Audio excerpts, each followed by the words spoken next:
नमस्कार। आज की इस बड़ी रिचार्ज अपडेट में बात उस सस्ते डेटा प्लान की जो अगर आपने समय रहते नहीं लिया तो हमेशा के लिए हाथ से निकल सकता है।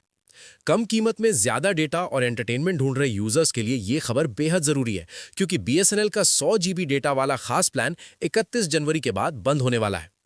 बीएसएनएल ने कुछ समय पहले अपने ग्राहकों के लिए एक लिमिटेड टाइम ऑफर लॉन्च किया था, जिसने कम बजट यूजर्स के बीच जबरदस्त चर्चा बटोरी। वजह साफ है, कम कीमत, ढेर सारा डेटा और साथ में ओटीटी जैसे फायदे।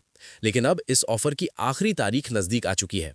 अगर आप सोच रहे हैं कि आखिर इस प्लान में ऐसा क्या खास है, तो चलिए आपको पूरी डिटेल बताते हैं।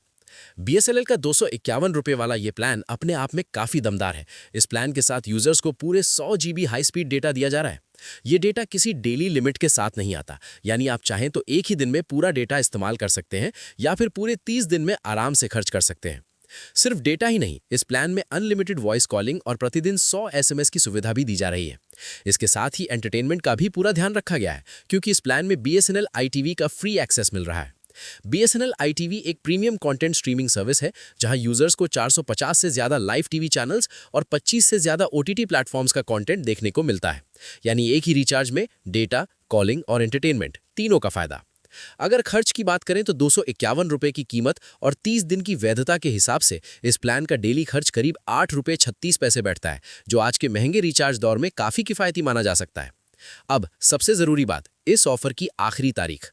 बीएसएनएल के मुताबिक ये लिमिटेड टाइम ऑफर 31 जनवरी 2024 तक ही उपलब्ध है। इसके बाद इस प्लान को बंद किया जा सकता है या इसके फायदे घटाए जा सकते हैं। अगर आपके पास पहले से बीएसएनएल की सिम है, तो आप कंपनी की वेबसाइट या मोबाइल ऐप के जरिए इस प्लान को तुरंत एक्टिवेट कर सकते हैं। वहीं जिन यूजर्स के पास अभी बीएसएनएल सिम नहीं है, वे नजदीकी बीएसएनएल ऑफिस से सिम लेकर इस ऑफर का फायदा उठा सकते हैं। तो अगर आप कम कीमत में ज्यादा डेटा और एंटरटेनमेंट चाहते हैं, तो ये मौका ज्यादा दिन तक नहीं रहने वाला। 31 जनवरी से पहले फैसला लेना ही समझदारी होगी। इसी के साथ इस रिचार्ज अपडेट में बस इतना ही। ऐसी ही जरूरी और काम की खबरों के लिए हमारे साथ जुड़े रहिए। नमस्कार।